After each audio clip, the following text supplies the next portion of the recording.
guys, perkenalkan nama saya Septa Jevani Pinam. Saya dari Fakultas Fisioterapi Universitas Unggul, Jakarta.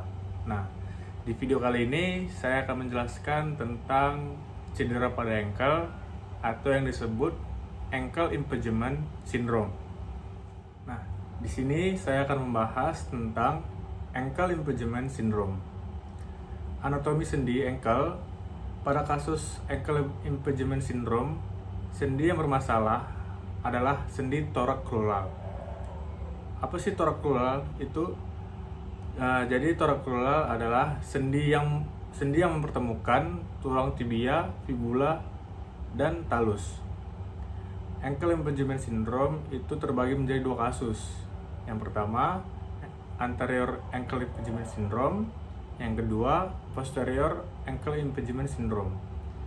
Nah, di sini saya akan membahas tentang anterior ankle impingement syndrome.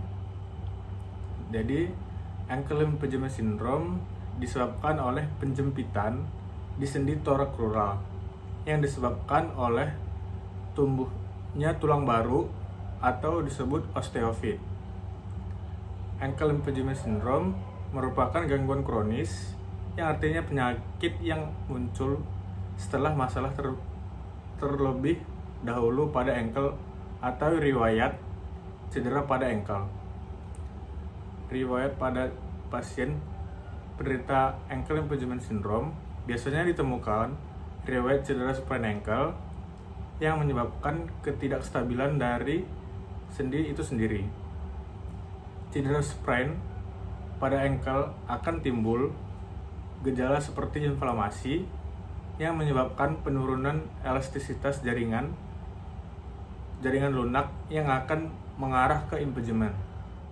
Untuk pemeriksaan ankle impingement syndrome bisa dilakukan dengan teknik sebagai berikut. Untuk pemeriksaan yang pertama itu palpasi bagian sisi anterior sendi thoracolumbar.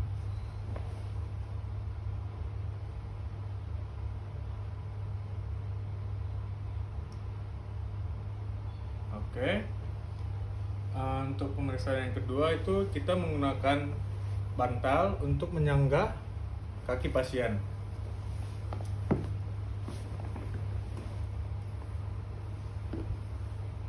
Oke. Untuk pemeriksaan yang kedua itu ada forceful ROM dorsifleksi.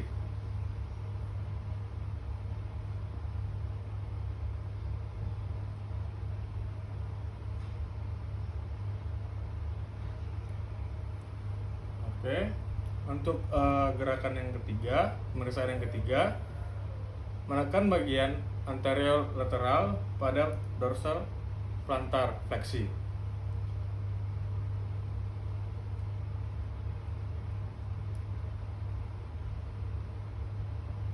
Lalu pasien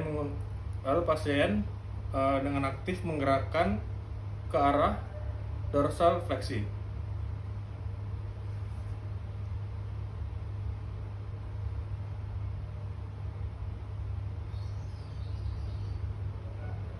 Untuk pemeriksaan selanjutnya, pasien berdiri dengan kedua kaki, lalu mencondongkan badan ke depan.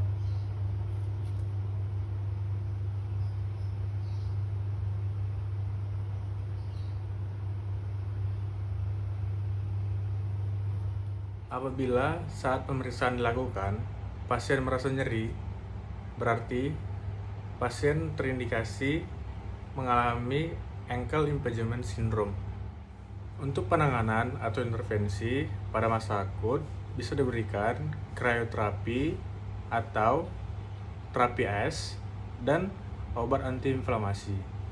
Selanjutnya, mobilisasi dorsifleksi dengan teknik roll glide. Dan yang terakhir, latihan untuk meningkatkan stabilitas ankle dan menguatkan otot-otot ekstremitas bawah. Di sini saya akan mempraktekkan mobilisasi dorsifleksi dengan teknik roll glide. Untuk tangan kiri berada di tumit dengan gerakan menarik ke atas. Lalu untuk tangan kanan berada di talus dengan gerakan menekan ke bawah.